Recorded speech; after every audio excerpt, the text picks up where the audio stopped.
So when I was 20 weeks pregnant, we went to the anatomy scan and to find out if David was going to be a boy or girl, and just like to make sure everything was on point. And the doctor came in and said we have a problem, and they found a bunch of fluid in his brain. And the doctor straight up said that our quality of life was about to drastically change, and that he would be extremely disabled. You know, we were believing for a miracle, and we knew God had his hand on David. But towards the, I think, 32 weeks, I felt like on the way there that God was telling me that the miracle wasn't coming this way, and that the fluid would still be there, and to trust him.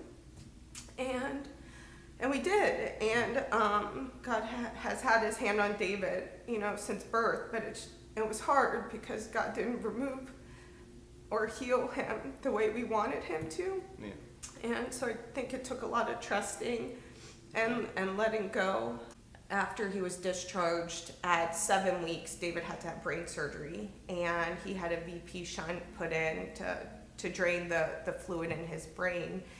And I just think back, and it's just really cool because if he would have been born full term, he would have had to have the surgery immediate, and we got to have 5 weeks with him at home before he had the surgery. It was like a time that God was preparing us. I feel like during those couple weeks, it was just the time when God was speaking to us, like, you know, seeing the plan unfold, and you know, just a real overwhelming peace. And you know, from the moment that we knew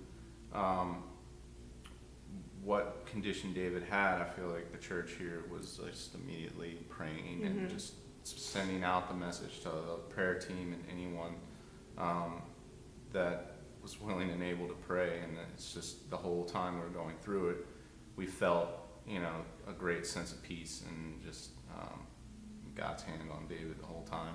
Yeah, and he's a year and a half now, and he does therapy twice a week, and he had his 1 year evaluation in June. And what's really cool is that he measured on a 2.5-year-old level cognitively.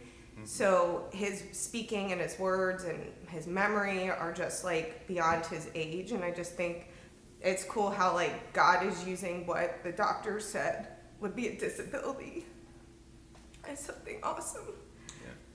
When we're out and about, just anytime we're, you know, with David and interacting with others, you can just see God's light in him, and he's touching other people already.